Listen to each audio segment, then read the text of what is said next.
성경적 여성관을 공부하고 알리는 청년단체 슈브 대표 안유진입니다.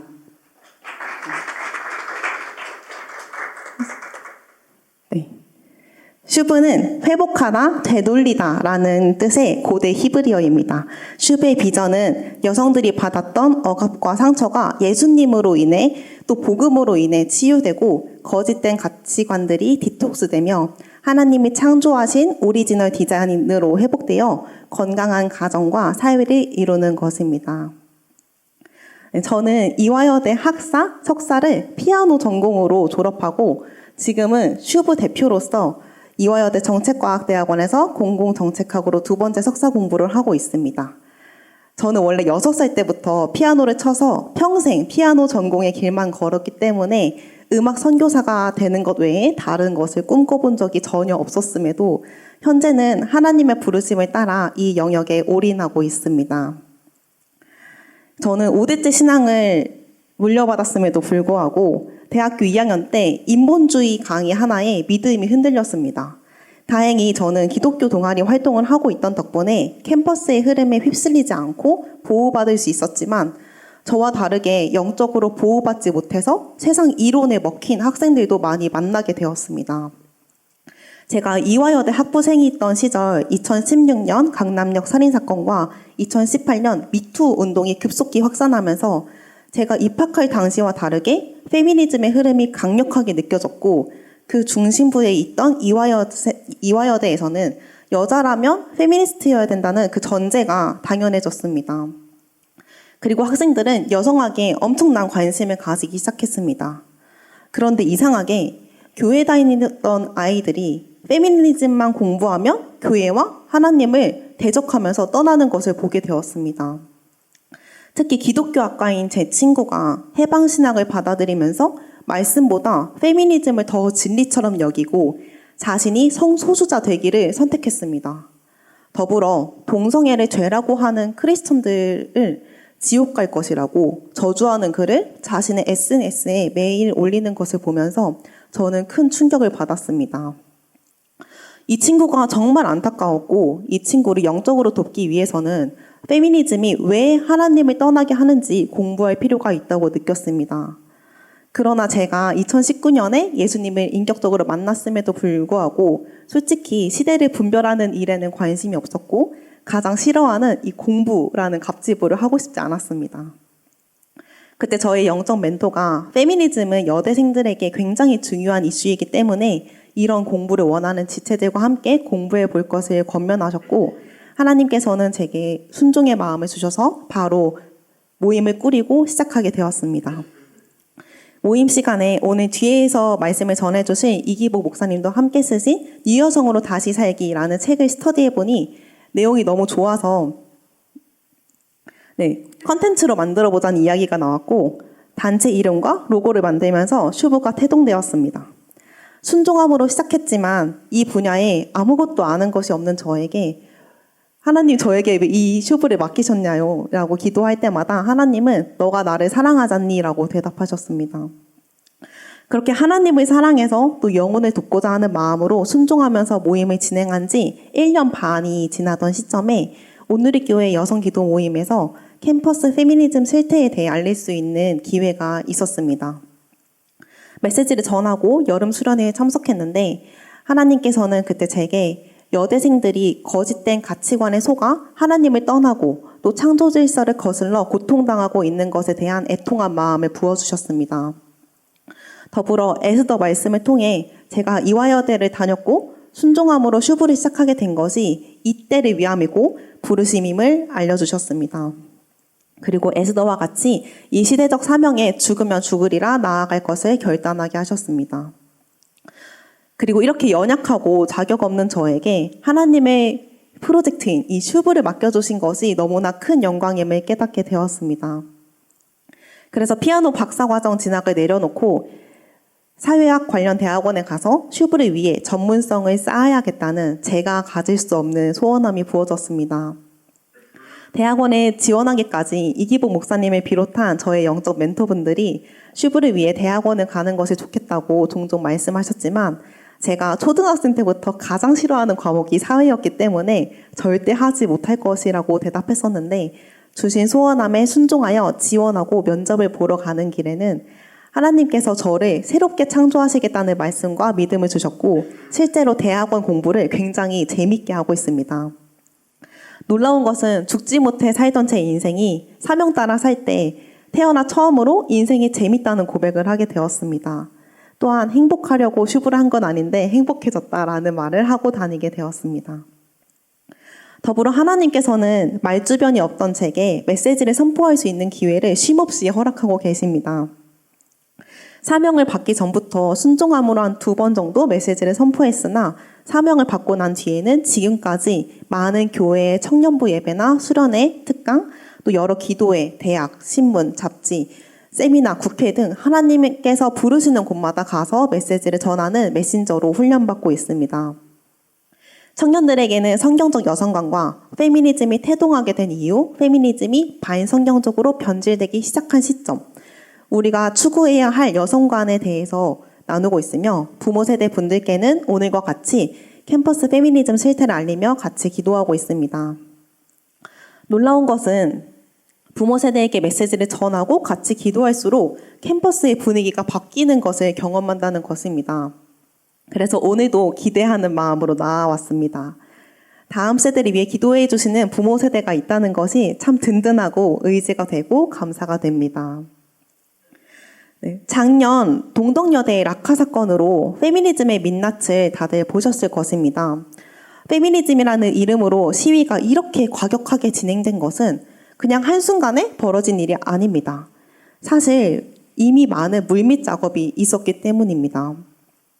학교 수업은 물론 레디컬 페미니스트들은 각종 동아리와 커뮤니티에서 활발하게 활동을 하고 있는데 그 현실에 대해서 오늘 짧게 소개하겠습니다. 네, 대학교 내에는 이미 페미니즘 젠더 강의, 학생 자치 활동, 그리고 대학 산하 여성 연구소들이 학생들을 거짓된 이론으로 세뇌시키고 있습니다. 네, 먼저 학생들은 학교 강의에서 영향을 많이 받습니다. 글쓰기와 같은 필수 교양 수업도 마찬가지고 인문, 사회와 같은 전공 수업들 역시 마찬가지입니다. 그리고 보시는 것과 같이 여성학 강의나 전공의 여성학을 결합한 형태의 수업들이 많이 존재하고 있습니다. 예수님을 인격적으로 만나고 기독교적 세계관을 가진 크리스천 교수님이 아닌 이상 대부분의 교수님들이 인본주의적 세계관에 근거하고 있기 때문에 학생들이 막시즘적 사고, 세상 이론에 근거한 사고를 하도록 가르치고 있습니다. 가장 큰 문제 중 하나는 미션 스쿨에서 필수 수업인 기독교학과 수업에서도 자유주의 신학, 퀴어 신학, 해방 신학을 가르친다는 것입니다. 대표적으로 이화여대 기독교학과에 있는 향림교회 목사님이 교목이자 교수님으로 있는데요. 1학년 필수 교양인 기독교 수업을 포함해서 매 학기 한 3, 4개의 수업을 통해 많은 학생들, 특히 1학년 학생들을 주로 가르치고 계십니다. 이 교수님의 수업 내용 중 다수가 기독교 신앙의 본질을 왜곡하거나 성경적 세계관을 무너뜨리는 방식으로 전달되고 있어 학생들에게 심각한 혼란과 오해를 불러일으키고 있습니다. 먼저 교수님께서 자신을 표용적인 사람으로 소개하면서 내 안에는 불교도 있고 힌두교도 있고 이슬람도 있다고 말씀하십니다. 우상 숭배를 하고 있는 것에 대해 아무런 문제의식이 없고 여러 종교를 믿어도 직업으로 목사가 될 수 있다는 식의 발언이라고 생각합니다. 두 번째로 기독교 수업에서는 기독교 창조 신앙은 언급하지 않고 바빌로니아 고대 창조 신화인 에누마 엘리시, 신이 싸워 죽인 신의 몸으로 하늘과 땅을 만들었다는 그런 내용으로 수업을 진행합니다. 창세기에 대해 손들고 질문한 학생에게는 이 수업에서 창세기는 다루지 않을 것이라고 하셨다고 합니다.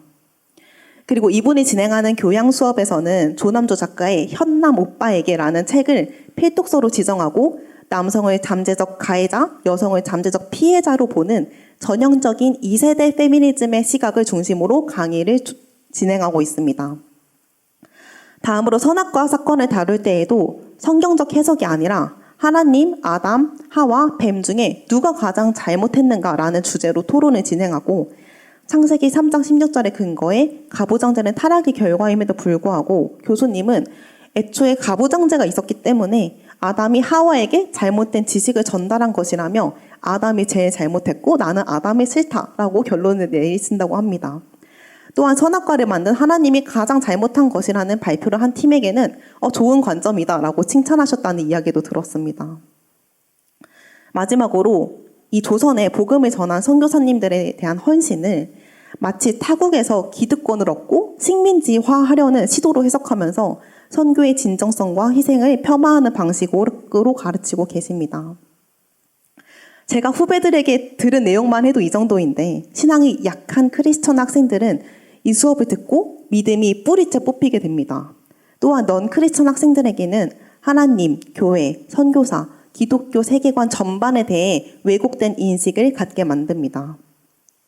특히 신앙적 분별력이 거의 없는 1학년 학생들이 주로 듣는 수업이라는 점에서 그 결과는 더욱 심각할 수밖에 없습니다. 게다가 이러한 내용이 학교의 교목이자 교수님의 입을 통해 전달되고 있다는 사실은 많은 학생들에게 무력감과 혼란을 안기고 있습니다. 이렇게 기독교 과목에서조차 학생들이 성경적 여성관을 배우지 못한 것을 넘어서 목사라고 소개하면서 2세대 페미니즘 수업을 하고 있는 것이 현실입니다. 이렇게 학교 수업에서 영향을 받은 학생들은 학생 자치 활동을 통해 반성경적인 이론을 더 확산시킵니다. 먼저 페미니즘 동아리를 보겠습니다. 캠퍼스에서 레디컬하게 활동하는 페미니스트 학생들 대부분은 상처와 결핍에 이 페미니즘 이론이 장착된 경우가 많습니다. 또한 자신들이 피해자 집단, 또 엄청 깨어있는 지성인, 부조리한 세상을 바꾸는 정의의 사도로 착각하고 있습니다. 그래서 이 학생들은 사명감을 가지고 옆에 있는 친구들에게 열심히 알립니다. 흔히 진실을 마주하게 하는 빨간 약을 먹으라고 하는데 남성의 범죄율이 더 많은 것은 사실이지만 그들은 현실만 직시할 뿐 진리를 모르기 때문에 해결 방식의 방향성은 틀릴 수밖에 없습니다.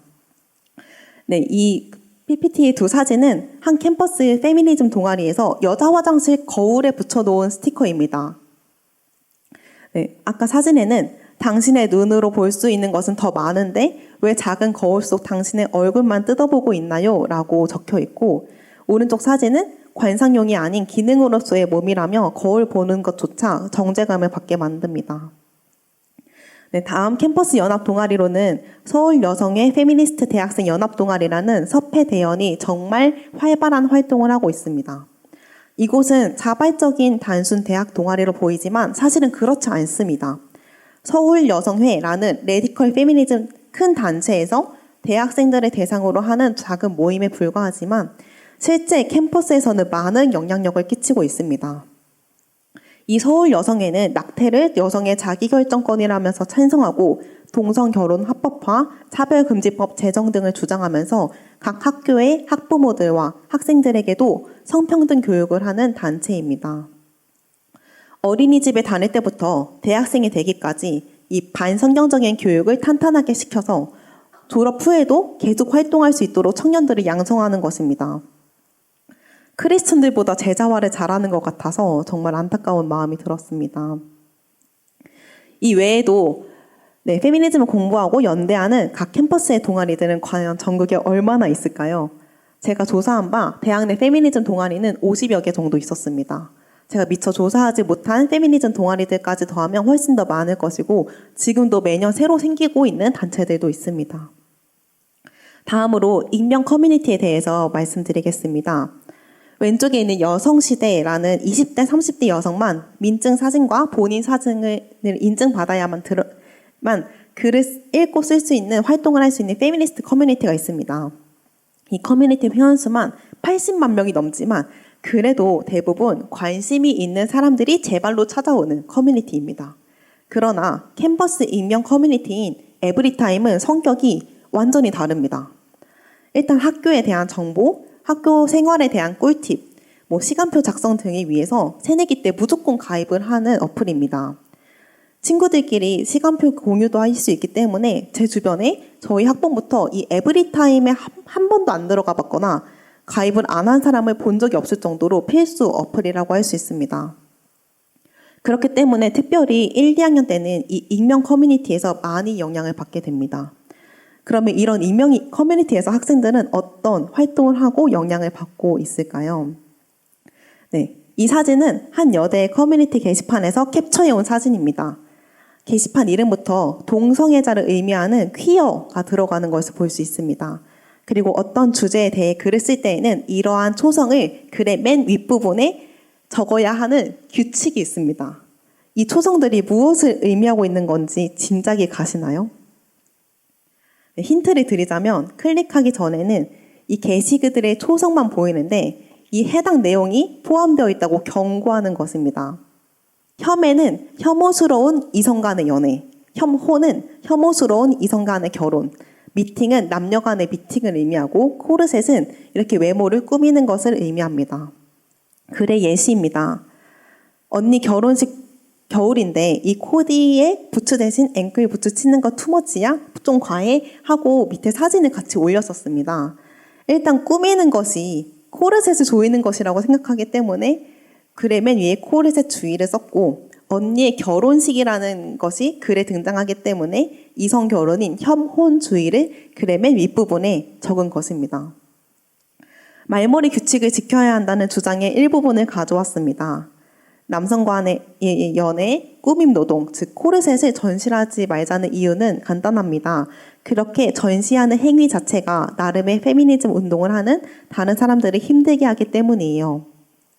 이성의 연애를 혐애라고 칭하는 이유는 보통 이성의 연애 관계에서 어쩔 수 없이 여남 사이에 권력이 생기고 그 권력 차이가 여성 혐오를 견고하게 유지하고 나아가 한층 강화하기 때문입니다.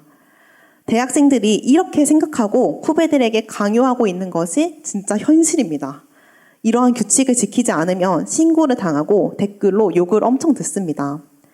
이러한 글들이 올라오는 여대 커뮤니티의 흐름을 정리해 보았습니다. 네, 왼쪽은 새내기 게시판, 오른쪽은 재학생 게시판인데요. 새내기들은 처음에 아무것도 모르고 이 커뮤니티에 들어옵니다. 이때는 이 새내기 게시판만 볼 수 있고 합격은 했으나 입학이 확정되지 않은 상태여서 선배들도 혹시 모르는 유출을 방지하기 위해서 발톱을 숨기고 있습니다. 그래서 학생들이 잘 모릅니다. 그리고 입학이 확정되고 학번을 받게 되면 오른쪽에 재학생 게시판을 볼 수 있습니다. 여기에는 이성연애 전시 금지, 코르셋 금지, 화장품, 외모, 남자 얘기 금지 등 각종 규칙들을 지키라고 하는 이 선배들에 의해 표현의 자유를 억압받습니다. 또한 재학생들은 후배들이 페미니즘적 관점이 없이 글을 쓰면 몰려와서 댓글로 엄청 혼냅니다.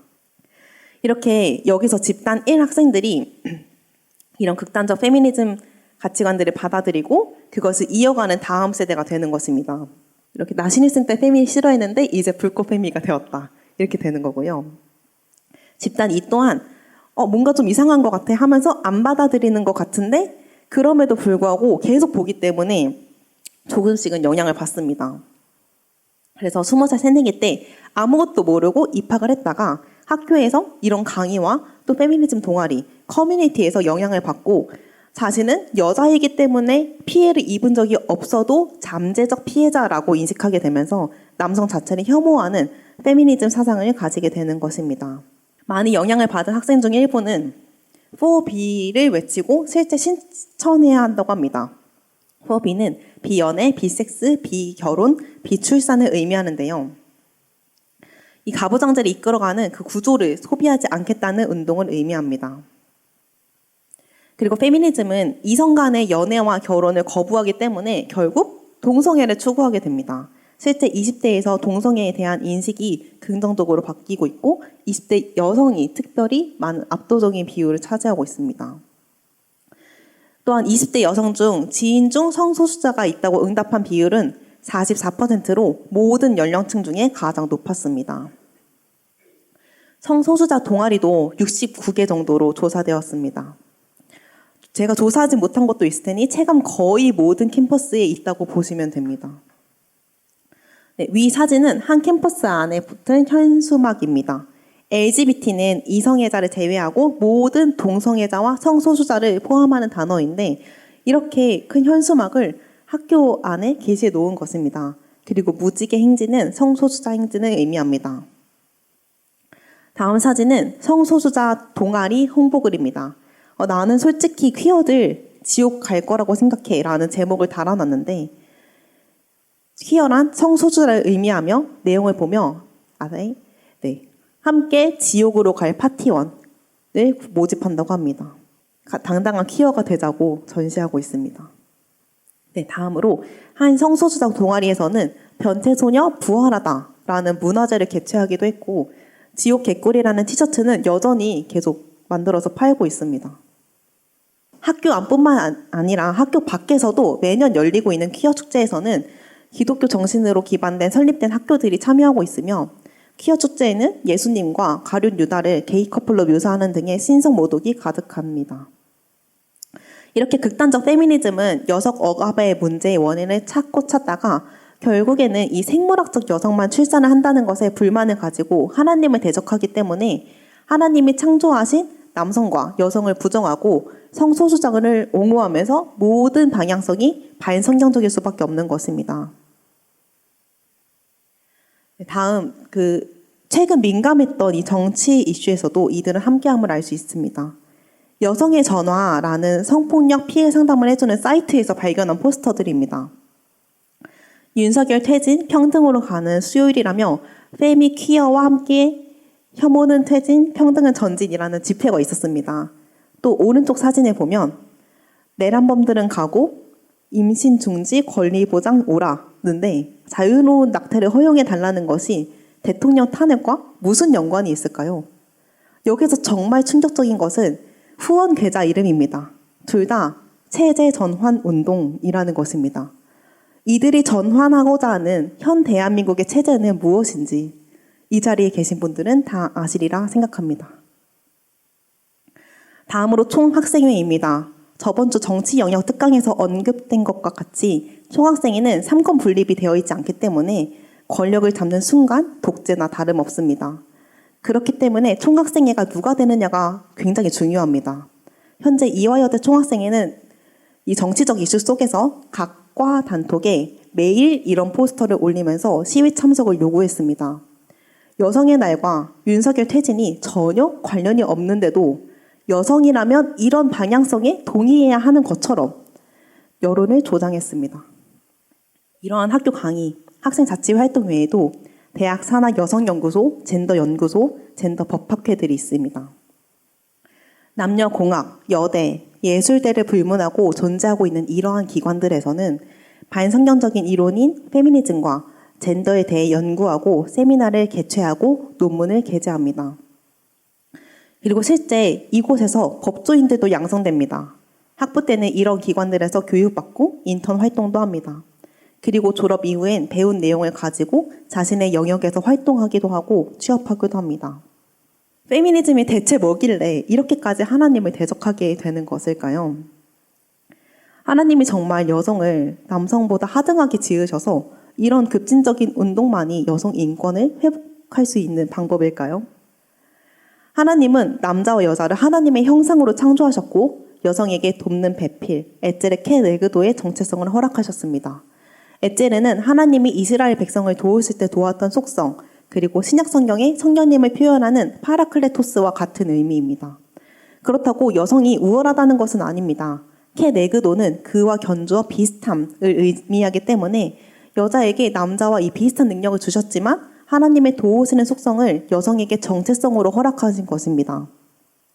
그리고 그들에게 복을 주고 그들에게 다스리라는 사명을 같이 주셨습니다. 그러나 선악과 사건, 즉 불순종의 결과로 남자가 여자를 억압하는 문화가 생기게 되었는데 예수님은 그 죄값을 대신함으로 우리를 구속하여 주셨습니다. 뿐만 아니라 예수님은 여성 차별이 심했던 유대 문화에서 자라나시고 사역하셨음에도 여성을 남성과 동등하게 한 인격체로 대해 주셨습니다. 그러나 로마에서 기독교가 국교로 공인되면서 여성 혐오가 만연했던 고대 그리스 철학이 기독교에 들어오게 되었습니다. 네, 다음 넘겨주세요. 그리고 마치 그것이 창조 질서인 것처럼 여자를 억압하는 문화가 전 세계적으로 보편적이게 되었습니다. 이러한 환경에도 불구하고 예수님을 만난 여성들은 하나님 앞에 순교하고 헌신하고 섬기며 남편을 돕고 가정을 돌보며 복음을 전했습니다. 그리고 현대에 와서는 누구나 성경을 볼 수 있게 되었고 성경 원어 연구가 보편적이게 되면서 계속해서 하나님의 창조 질서가 회복되어져 가고 있습니다. 네, 다음으로 페미니즘에 대해 간략히 보겠습니다. 페미니즘의 정의는 사회 각 분야에서 여성 권리와 주체성을 확장하고 강화해야 한다는 이론 및 운동입니다. 여러 갈래가 있지만 크게는 이렇게 공적인 영역에서의 자유를 추구했던 1세대, 사적인 영역에서의 자유를 추구한 2세대, 그리고 성별 구분을 없애는 젠더 이데올로기인 3세대 페미니즘으로 나누고 있습니다. 네, 먼저 1세대 페미니즘은 인권이라는 것이 대두되고 또 민주주의가 발전하면서 백인 남성에게만 있던 이 참정권이 흑인과 여성에게도 확장되면서 여자들도 남자와 동등한 법적, 정치적, 사회적 권리의 획득을 주된 목표로 삼았습니다. 그래서 미국 기준으로 1920년에 여성에게도 참정권이 부여되면서 1세대 페미니즘은 끝이 났습니다. 대한민국의 경우 여성 선거권은 첫 선거부터 바로 주어졌고 2000년대 들어서 가족법 수정과 여러 정책들을 통해 양성평등을 구조적으로 보장하고 있습니다. 다음으로 2세대 페미니즘은 남녀의 생물학적 차이로 인해 남성이 여성을 지배하는 사회구조, 즉 가부장적 사회가 되었다고 주장하고 남성과 여성을 대립되는 존재로 인식했습니다. 네, 다음 마르크스 계급 이론의 영향을 받아서 마르크스가 이 경제를 원인으로 부르주아와 프롤레타리아의 그 갈등 구도를 만든 것과 같이 2세대 페미니즘은 가부장제를 원인으로 지적하면서 남성과 여성의 이 갈등 구도를 만들었습니다. 그래서 지금 한국에서 가장 많이 이어가고 있는 이 사회주의 페미니즘은 치마 입은 막시즘이라고도 불리면서 피지배계층인 사회에서 노동하는 여성들만의 유토피아를 만드는 것이 여성 해방이라고 믿게 되었습니다. 그리고 여성학자들은 여성 해방이 지금 이루어지고 있지 않는 이유가 1대1 평생 계약 형태의 결혼제도 속에 여성들이 자기가 경제적으로 자립하기보다는 남편에게 의존하고 종속되기 때문이라고 생각합니다. 이들은 성해방과 여성의 경제 참여 요인 그리고 가족 단위 해체 전략을 쓰고 있습니다. 크리스천인 여러분은 하나님이 세우신 일부 일처의 그 결혼을 통한 건강한 가정이 신앙을 물려줄 수 있는 가장 작은 단위이자 교회이기 때문에 얼마나 중요한지 다들 아실 것입니다. 그러나 사회주의 페미니즘은 이 가정을 파괴하는 것이 중요한 전략 중 하나인 것입니다. 먼저 우리나라에서 성해방은 2015년 간통죄 폐지로 본격적인 시작을 알렸습니다. 그 영향으로 인해서 불륜에 대한 죄책감이 많이 사라졌습니다. 그리고 여성의 성적 자기결정권을 외치면서 이 낙태죄가 현재 공백 상태로 남아 있습니다. 이들이 말하는 성적 자기결정권은 마음대로 살 권리를 주장하면서 이 권리에 따르는 임신에 대한 책임에 대해서는 언급하지 않는 모순적 권리입니다. 이렇게 페미니즘은 쾌락과 절제 없는 자유를 생명보다 중요시하게 생각하면서 생명의 가치를 바닥으로 떨어뜨렸습니다. 그리고 일방적 이혼을 허용하는 부칙주의로 가는 마지막 단계에 와 있습니다. 이것은 바람핀 사람이 이혼하기로 결정할 수 있는 것입니다. 사회주의에 기반한 여성단체들은 이렇게라도 이혼을 조장해야 여성들이 이 가정과 남성으로부터 분리되기 때문에 전적으로 이 무책주의를 지지합니다. 그리고 겉으로는 여성들의 성적 자기결정권과 자유를 위한 것으로 포장합니다. 그러나 만일 무책주의가 도입된다면 경제활동 없이 남편을 내조하고 아이들이 양육해온 전업주부나 아이들을 보호할 수가 없게 됩니다. 다음 사회주의 페미니즘의 두 번째 전략은 여성의 경제적 독립을 위해서 여성들의 경제 참여를 유인한다는 것입니다. 여성들의 경제 참여는 사회 발전의 자연스러운 현상이고 경제활동 참여가 좋다 나쁘다 판단할 수는 없습니다. 또한 많은 남자들이 그동안에는 가정주부의 삶을 귀하게 여겨주지 않았던 이 과거 문화의 영향도 부정할 수는 없습니다. 다만 이들은 전략적으로 사치품에 대한 과도한 환상을 여성들에게 부여하고 경제적 무능력에 대해 수치심을 부여해오며 경제 참여만이 가치 있는 삶처럼 느끼게 했습니다. 만일 정말 여성 인권을 생각했다면 여성들이 많이 하고 있는 가정 노동이나 돌봄 노동의 가치를 올려줘야 되고 경력으로 인정하는 그 문화를 만들었어야 했을 텐데 반대로 경력 단절이라는 경제 용어를 차용함으로써 육아를 이 경력 단절의 요소로 만든 것입니다. 다행히 최근에는 저출산 문제가 대두되면서 경력 보유 여성이라는 단어를 쓰자는 움직임이 있지만 오랫동안 페미니스트들이 경력 단절이라는 용어를 많이 사용했던 것은 부정할 수 없는 사실입니다. 그리고 결정적으로 이들은 전문직 독신 여성을 가장 이상적인 삶으로 보았습니다. 아내는 남편과 상의하면서 전업주부를 선택하던 직장에서 일을 하던 둘 다 존중을 받아야 하며 크리스천인 우리는 무엇을 하던 하나님의 영광을 위해 사명을 따라 살아야 합니다. 다음 사회주의 페미니즘의 세 번째 전략은 가족 단위를 해체하는 것입니다. 그래서 이들은 가임기 대졸 여성이 결혼과 임신과 이 출산 과정에 대해서 혐오감을 갖도록 여대생들을 교육합니다. 여대생들에게 이러한 전략을 쓰는 이유는 대졸 여성이 자신과 또 자녀를 충분히 부양할 만한 배우자를 만날 가능성이 높다고 생각하기 때문입니다. 만약에 대졸 여성이 결혼하고 가정에서 행복감을 느끼면서 가정 밖에서 노동을 하지 않는다면 가족 해체 전략의 가장 큰 저항이 되기 때문입니다. 또한 가족 단위의 해체를 위해 아버지에 대한 혐오감을 조성합니다. 아버지도 죄인이기 때문에 완벽한 아버지는 이 세상에 존재하지 않습니다. 그러나 이들은 아버지의 작은 실수까지도 용서하지 않고 아버지를 이해하려고 하기보다 가해자로 낙인 찍어서 관계를 파괴합니다. 또한 아버지에 대한 상처가 없을지라도 너희 아버지가 어쩌면 세상에서 가해자일 수 있어 라는 메시지를 심습니다. 그리고 아버지에 대한 혐오를 넘어서 세상 모든 남자들을 다 잠재적 가해자로 일반화하고 남자 자체를 혐오하게 합니다. 그래서 아까 봤던 비연애, 빅섹스, 비결혼, 비출산을 외치는 4B 운동이 전개되었던 것입니다. 그러나 인간은 사랑하고 또 사랑받도록 창조되었기 때문에 결국에는 이성애가 아닌 동성애를 추구하게 됩니다. 그러면서 혐오스러운 남자와의 결혼에 대한 책임은 지고 싶지 않고 아이는 갖고 싶은 페미니스트들은 재생산권을 외치면서 결혼하지 않는 비혼 출산을 택합니다. 여성만이 할 수 있는 출산을 마치 물건을 만들듯 또 재생산이라는 단어로 폄하하고 재생산의 권리라며 생명을 죽이는 낙태도 옹호하고 있습니다. 더불어 현실적으로 비혼 출산은 정자를 받는 것부터 막대한 비용이 들어가고 배우자 없이 혼자 양육을 책임지는 것인데 이것이 얼마나 어렵고 힘든 일인지에 대해서는 말해주지 않고 미디어에서는 계속 미화하고 있습니다. 결국 자녀를 공동 육아에 맡기게 하고 아이를 노동자 중 한 명으로 자라게 하는 것입니다.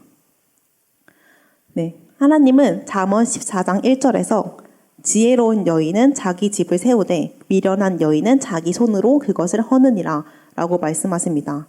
현재 가정을 파괴하는 레디컬 페미니스트들은 이 말씀에 근거할 때 안타깝지만 자기 손으로 자기 집을 허는 미련한 여인이라고 할 수 있습니다. 이렇게 2세대 페미니즘은 가정을 파괴하는 전략 중 하나로 동성애를 지지하게 되고 성해체를 주장하는 3세대 페미니즘으로 흘러가게 됩니다. 물론 이 2세대 페미니즘까지만 동의하는 페미니스트들도 있지만 페미니즘의 거대한 흐름은 젠더 이데올로기라고도 불리는 3세대 페미니즘으로 진행됩니다.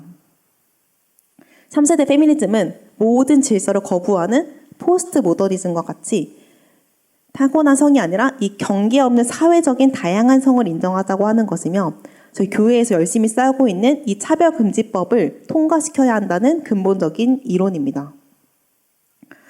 이렇게 여성을 잠재적 피해자, 남성을 잠재적 가해자로 여기며 혐오하는 문화, 또 자신의 성을 받아들이지 못하고 선택하고자 하는 사상이 과연 여성을 행복하게 할 수 있을까요? 사실 극단적인 페미니즘과 젠더 이론은 여성을 자유롭게 하는 것이 아니라 오히려 더 여성을 힘들게 만들고 있습니다.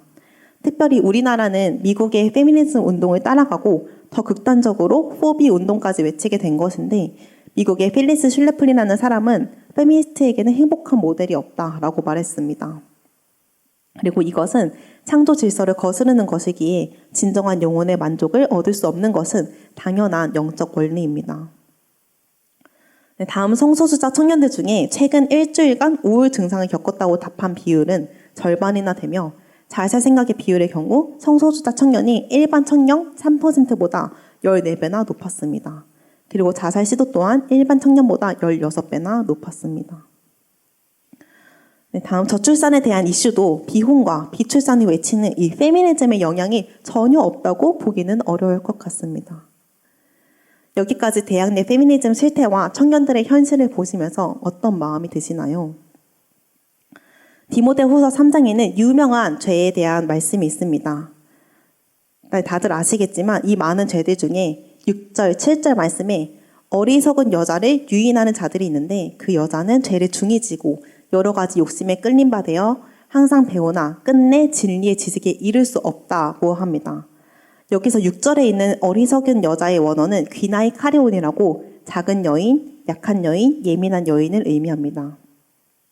그리고 이렇게 어리석은 여자가 욕심에 끌려 항상 배우는 이론이 지금 현 시대에는 이 페미니즘이라는 가면을 쓰고 있는 것 같다는 생각이 듭니다. 정말 안타까운 것은 크리스천 학생들도 이 사상 때문에 하나님을 오해하고 떠난다는 것입니다. 특별히 가족을 포함한 남자로부터 상처를 받았거나 부모님 중에 크리스천이 있다고 해도 유교적인 문화가 남아있는 가정에서 자랐던 학생들이 영향을 많이 받습니다. 얼마 전 한 남자 집사님과 대화를 나누게 되었습니다. 그분은 아내를 진심으로 사랑하고 존경한다고 이야기하면서 주변에서 자기를 팔불출이라고 불러도 전혀 부끄럽지 않다고 하셨습니다. 그리고 아들들에게도 좋은 남편이 되는 법을 가르치고 있다고 했습니다. 하지만 동시에 다니고 있는 교회 안에서도 여전히 아내를 야라고 부르거나 존중하지 않는 태도를 보이는 모습을 보면 이 마음이 편치 않다고 하셨습니다. 저 또한 그 이야기를 들으면서 법과 정책이 여성을 보호하는 방향으로 나아가고 충분히 구조적으로는 양성평등할 수 있어도 이 교회에서조차 가치관과 문화가 생각이 바뀌지 않는다면 여전히 여성 억압적인 모습이 남아있을 수밖에 없다는 사실을 다시금 깨닫게 되었습니다. 감사하게도 저는 아내를 굉장히 사랑하고 아끼는 아버지 밑에서 자랐습니다. 그러다 보니 자연스럽게 결혼이 좋은 것이라 느껴졌고 제게 있어서 이상적인 남성상이 아버지와 같은 인격을 가진 남자가 되었습니다. 하지만 반대로 급진적 페미니즘을 받아들이는 여성들의 이야기를 들어보면 건강한 아버지의 모습을 경험하지 못한 경우가 많았습니다. 부모님의 이혼으로 인해서 아버지의 부재 속에서 성장한 경우, 또 이혼하지 않았더라도 아버지가 가정에서 사랑과 존경을 보여주지 못한 경우, 어머니가 일방적으로 희생하고 상처받는 모습을 보면서 자란 경우, 또 사회에서 남성들이 여성을 대하는 태도를 보면서 불신이 쌓인 경우 등이 있습니다. 이러한 경험들이 쌓이면서 여성들이 결혼과 남성에 대한 불신을 갖게 되고 레디컬 페미니즘이 이 매력적으로 다가오는 것은 어쩌면 당연한 결과일지도 모릅니다. 회식 자리에서 여성들과 놀아나는 문화, 또 가정에서 아내를 존중하지 않는 모습, 여성만의 희생을 당연하게 여기는 분위기 속에서 자란 여자아이들은 남성과 가정을 신뢰하기 어려워지는 것입니다. 그리고 여전히 여성을 성적 대상화해서 벌어지고 있는 성범죄는 계속 일어나고 있습니다. 네, 디지털 시대에는 불법 촬영물의 유포와 또 딥페이크 범죄, 얼굴을 합성해서 그런 영상을 만드는 것입니다. 그런 것들이 심심찮게 벌어지고 있습니다. 물론 이런 사람들 때문에 모든 남자를 일반화시켜서 잠재적 가해자로 여기는 것은 분명히 잘못된 태도입니다. 그러나 성범죄 사건의 가해자와 피해자의 성별 비율을 봤을 때는 절대적으로 남자 가해자인 것은 부인할 수 없는 사실입니다. 네, 특별히 남학생들은 자신이 촉법 소년인 것을 인지하고 장난삼아 선생님이나 자신의 엄마까지 이 딥페이크 성범죄의 대상으로 삼으면서 이것에 대해 전혀 문제의식을 느끼지도 못하고 처벌도 약한 상황입니다. 하지만 교회에서도 이런 것들이 나쁜 것인지 또는 성경적 성교육이 잘 되고 있는지는 잘 모르겠습니다. 물론 하고 있는 교회도 있겠지만 적어도 제가 들어본 적은 없기도 하고 돕는 학생들의 얘기를 들어볼 때도 모태신앙이라면서 간음이라고 하면 그냥 사귀는 사이 외에 바람피는 것으로 인지하고 있는 것을 많이 봤고 결혼 전의 성관계도 당연하게 여기는 경우를 많이 봐왔기 때문입니다. 또한 크리스천이지만 동성애가 아름답게 보인다는 학생들의 이야기도 들었습니다. 하나님의 말씀보다 미디어에 더 노출되어 있고 미디어의 메시지를 진리처럼 받아들이는 학생들이 가정과 교회에서 바른 가치관을 배우지 못한다면 우리는 다음 세대를 세상에 뺏기는 것은 시간 문제일 것입니다. 정리하자면 아무리 법과 제도 또 많은 정책으로 양성평등을 구조적으로 만들어 놓을지라도 사회 문화적인 것은 가정과 교회에서 보이는 본, 그리고 교육, 그리고 세상 속에서 그리스도를 나타냄으로 바꿀 수 있지 않을까 생각해 봅니다. 네, 하나님은 디모데전서 2장에서 이렇게 말씀하십니다. 하나님은 모든 사람이 구원을 받으며 진리를 아는 데에 이르기를 원하시느니라. 아멘. 교회 밖 청년들이 복음을 듣게 하는 것도 중요하고 교회 안 청년들도 세상 이론을 분별할 수 있는 그 진리와 지식을 아는 것이 중요합니다. 그리고 솔직하게 나누자면 이러한 과정, 사역을 하면서 가끔 아쉬웠던 적도 있었습니다. 대부분 그렇지 않겠지만 다음 위 사진은 슈브 영상 중 하나에 누군가 댓글을 단 것입니다. 하나님은 여자와 남자를 하나님의 형상대로 창조하셨고 하셨는데 이분이 언급한 창세기 3장 16절 남편은 여자를 다스릴 것이라는 말씀은 죄의 결과로 인한 것인데 하나님의 명령이라고 잘못 인식하고 있고 양성평등을 주장할 거면 구원을 포기하라는 말에 깜짝 놀랐습니다. 그리고 교회에서 페미니즘은 반성경적이다 라고 외칠 때마다 저는 무슨 말인지 이해하지만 그럼에도 불구하고 종종 아쉬운 마음이 듭니다. 왜냐하면 앞서 나눈 것처럼 법적, 정치적 동등성을 요구했던, 즉 참정권을 획득하기 위해 외쳤던 1세대 페미니즘은 하나님이 남자와 여자를 하나님의 형상대로 창조하시고 그들에게 같이 사명을 주셨다는 말씀에 근거할 때 성경적으로 맞습니다. 물론 현재 흐름을 주도하고 있는 이 공산주의와 결합한 2세대 페미니즘, 그리고 창조 질서를 거스르는 성해체를 주장하는 3세대 페미니즘은 앞서 설명한 것과 같이 반성경적이고 하나님의 주권에 대적하고 있다는 점도 맞습니다. 그렇기 때문에 페미니즘은 반성경적이다라는 이 단순한 문장을 알아듣는 사람은 알아듣지만 잘 모르는 사람이 보면 교회가 여성 인권에 전혀 관심이 없고 오히려 억압적이다라는 오해를 살 수 있습니다. 교회가 먼저 하나님이 창조하시고 말씀하신 대로 성경적 여성관을 실천하면서 레디컬 페미니즘과 젠더 이데올로기는 반성경적이다라고 외칠 때 크리스천 여성들이 더 부드럽게 받아들이고 넌 크리스천들 역시 오해하지 않을 수 있을 거라 생각합니다. 이어 학생들이 복음을 받아들이도록 하고 상처와 결핍이 예수님으로 인해 치유되고 용서하고 회복되도록 도와야 할 것입니다. 학생들이 이런 사상의 매력을 느끼고 왜 빠질 수밖에 없는지를 이해하고 공감하면서 사랑으로 바르게 가르칠 때 교회에 대한 적대감 없이 다시 진리의 길로 돌아올 것이라 믿습니다. 저는 학생들의 이런 모습을 볼 때마다 마음이 아프지만 한편으로는 이런 자리에서 메시지를 전하면서 기대가 됩니다. 부모 세대 분들이 하나님의 마음으로 기도해 주실 때 학생들이 변화될 것들이 정말 믿음으로 바라봐지기 때문입니다. 네, 오늘 페미니즘의 실체와 대학 내 페미니즘 실태에 대해 알려드렸는데요. 여기 계신 분들을 뵈니 저희 부모님에 대한 간증도 나누고 싶습니다. 앞서 간증한 것과 같이 저는 피아노 레슨과 반주로 전문성을 키워온 것을 내려놓고 이 영역에 인생을 걸었습니다.